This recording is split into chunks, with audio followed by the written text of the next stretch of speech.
Još ti znaš stavio muziku na...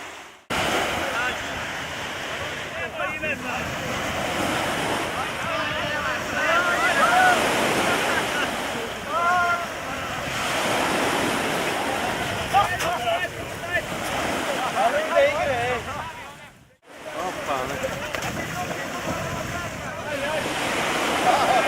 Evo ide Vojnović i... Evo ga Tomašević.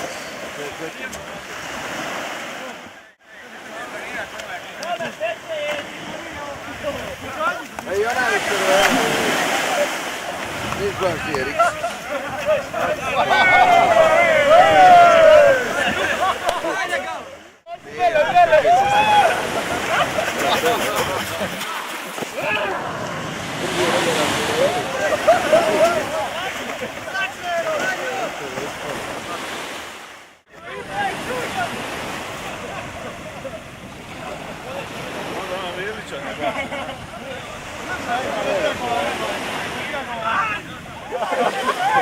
Mislim da je možda